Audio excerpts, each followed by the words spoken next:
So, good day everyone. I am Diana Lisa Ordinario, and I will be reporting the English as Medium of Instruction, or the Executive Order number 210 series of 2003. So, this lesson focuses on the implementation and the use of English as a medium of instruction. So, as the world evolves, everything evolves, the language we use as well. And with this, we have this every step that we aim to take to go with this continuous progress. So, this executive order is one thing that was thought to be an aid leading to a better country or better society. So, it is where the government mandated that English should be the second language of the Philippines. So, if you still remember, or if you still recall, if you can still recall the study of Amar Mahbub and Priscilla Cruz, which is entitled English and Mother Tongue Based Multilingual Education, Language Attitudes in the Philippines, one paragraph contains that in recent decades, more fears of an English deprived future have surfaced mainly through a stronger need for Filipinos to fill global jobs. So President Gloria Macapagal Arroyo pushed for aligning Philippine educational goals with global needs. So during this time, we had Arroyo as our president, and in her time it is evident that people who are knowledgeable tends to work abroad. With them working abroad, the Philippine economy began to rise as they contributes a huge help to the economic growth of the Philippines. So, Gloria Macapagal Arroyo noticed that the ability of these individuals to use English is an important skill for a global workforce. Arroyo's position led to fears that bilingual education caused the weakening of Filipinos' English skills and consequently the chance to work abroad. That is why this pushed the president, Gloria herself, led her ways to mandating the Executive Order 210. So she stated that ang importante kung ano yung nakikita nating demand sa mga skills ng ating school systems ay dapat produce ng produce. Kung malaki ang demand sa nurses, produce more nurses. Kung malaki ang demand sa IT workers, produce more IT workers kasi kailangan din natin sila dito, kailangan sila sa ibang bansa. So what Arroyo wanted was for the educational sector to keep producing graduates who would fill labor positions all over the world. So see, the workers abroad are in demand, and that is the reason why Philippines should produce individuals who are skilled in speaking English, as they are those who tends to be more successful in the working field. So now, let me introduce to you the mandated executive order by Gloria Arroyo, as she aims to produce individuals who are good at speaking English and are knowledgeable for a more progressive country. So, English as medium of instruction. The declaration of policies. No. So, the need for English language proficiency. I'm sorry. The need for English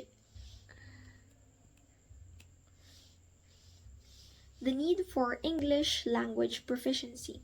So, there is a recognized necessity to enhance students' aptitude and proficiency in English to maintain competitiveness in local and international industries, particularly in information and communications technology, as what Gloria mentioned in her statement, and the improvement of the educational system, including educator training and learning resources, is essential for strengthening English as a medium of instruction. So as what I have mentioned, the importance of this order is for the Filipinos to be globally competitive and wanted to be in line with all the developments happening around the world.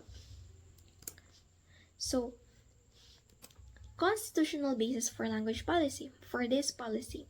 So the 1987 Constitution, if you still remember, whereas Section 7, Article 14 of this Constitution provides that for purposes of communication and instruction, the official languages of the Philippines are Filipino and, until otherwise provided by law, English. So this recognizes Filipino and English as the official languages for communication and instruction. Also, the state promotes education as a means to achieve economic development and social progress.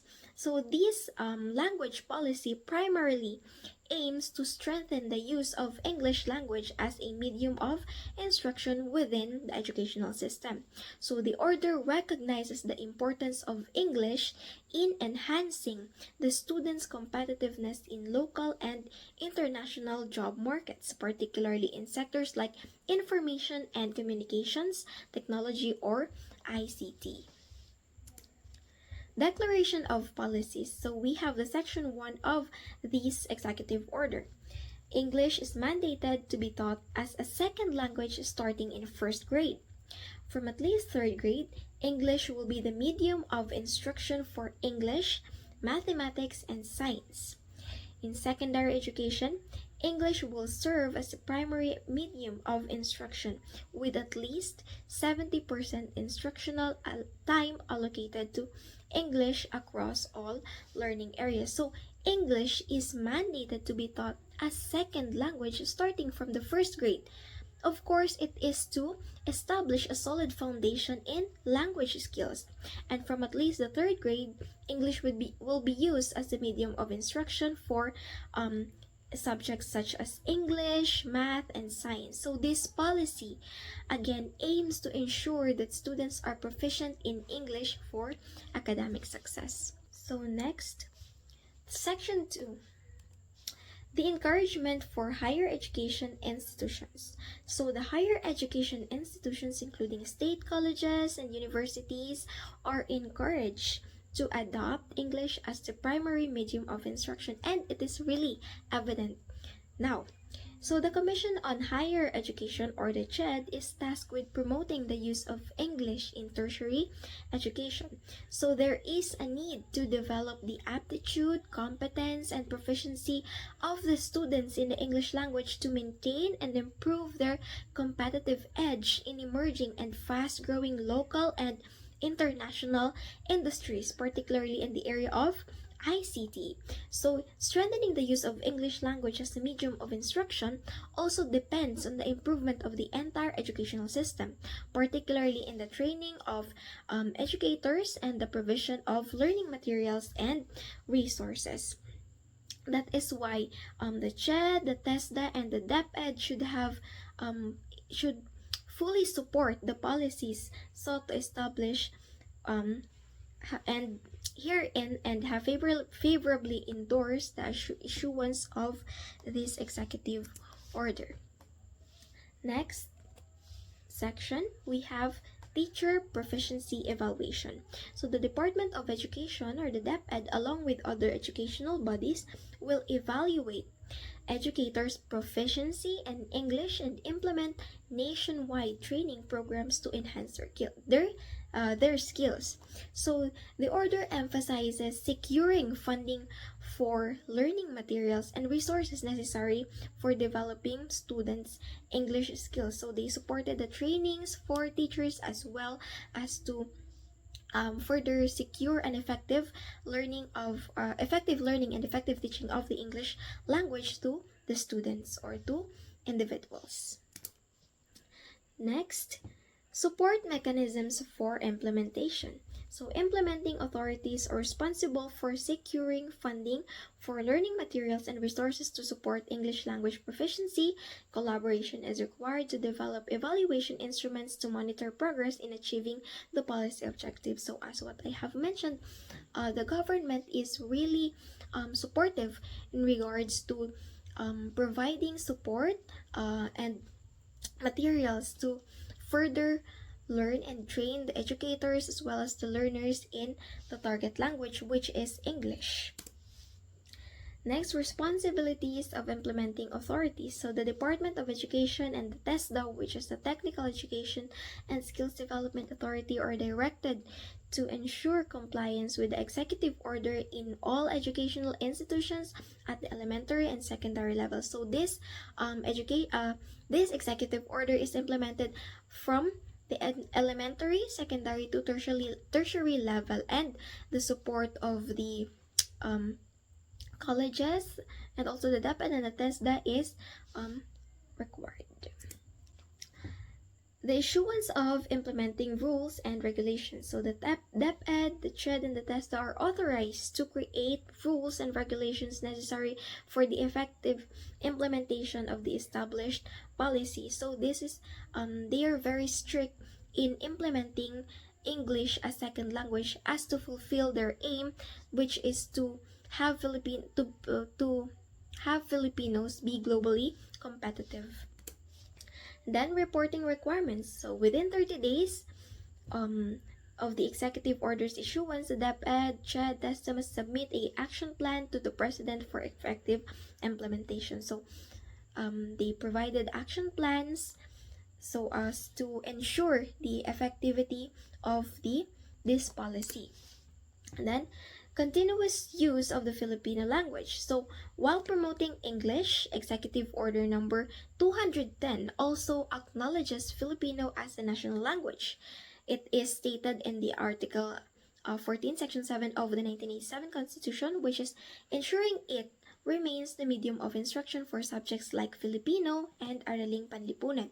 So in summary, the Executive Order number 210 is a strategic initiative aimed at enhancing English language proficiency among students in the Philippines to better prepare them for global opportunities and economic development, as to still continue the use of Filipinos in subjects such as Filipino and Araling Panlipunan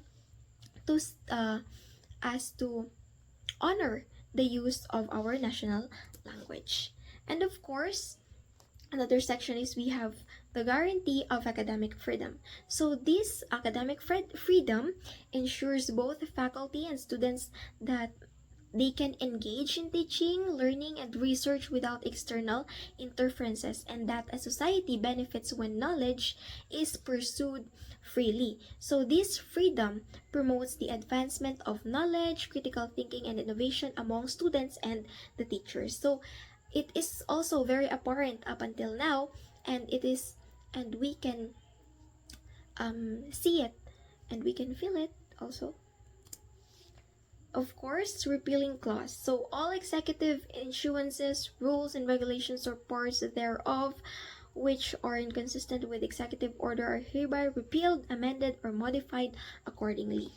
And the effectivity. So this executive order shall take effect immediately upon the approval of our president at that time, which is Gloria Macapagal Arroyo. And it is mandated on May 17, 2003. So now we have this overview of EMI, or the English as medium of instruction. So English as medium of instruction refers to the practice of teaching academic subjects in English in educational context where English is not the first language. So this approach has gained traction globally, especially in non-English speaking countries such as Philippines, of course, due to its perceived benefits in enhancing educational outcomes and preparing students for a globalized world. So they are aiming for these individuals, these students, to be globally competitive and be more knowledgeable in terms of speaking the English language. So what are the benefits of EMI? First, we have access to resources. So EMI facilitates better access to educational materials, curricula, and international research, which are often available primarily in English. This is particularly important in fields like science and technology where English dominates the literature. So of course, when you are knowledgeable enough in the English language, so you have this wide perspective in viewing literature, such as other in research, for example. So we have these fields such as science and technology where English dominates literature, and in those studies you can adopt more knowledge, and of course you can learn such things if you understand the English language. Of course, we have career opportunities. So to be globally competitive is to have a lot of career opportunities, job opportunities waiting for you. So proficiency in English opens up better job prospects and career development opportunities for students, allowing them to compete in an increasingly global job market. Enhance language skills. So students exposed to EMI often experience improvements in their English language skills. So it is also evident.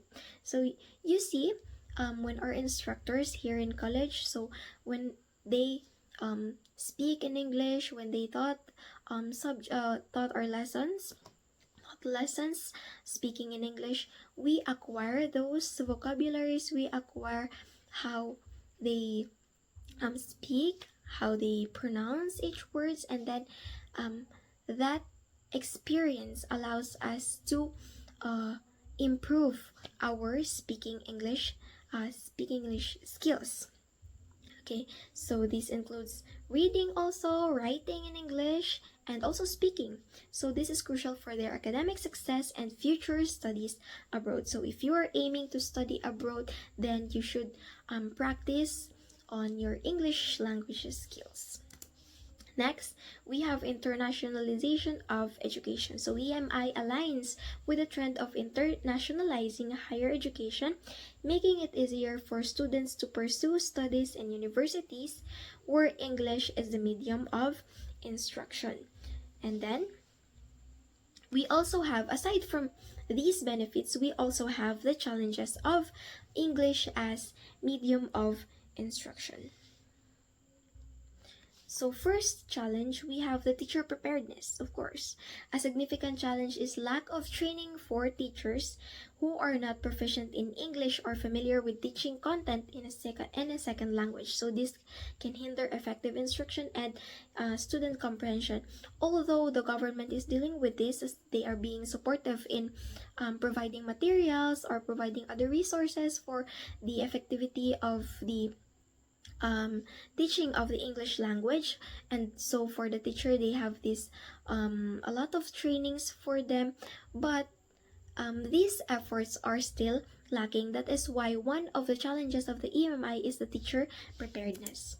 And of course, the student proficiency level, since we have this multiple intelligence, so many students may struggle with understanding complex academic concepts taught in English, particularly if their foundational language skills are weak. So this often necessitates the use of translanguaging strategies to aid comprehension. So of course, students have a variety of um, teaching learning ability, of course. So students learn differently, and with this, it also hinders the effectivity of the English as medium of instruction.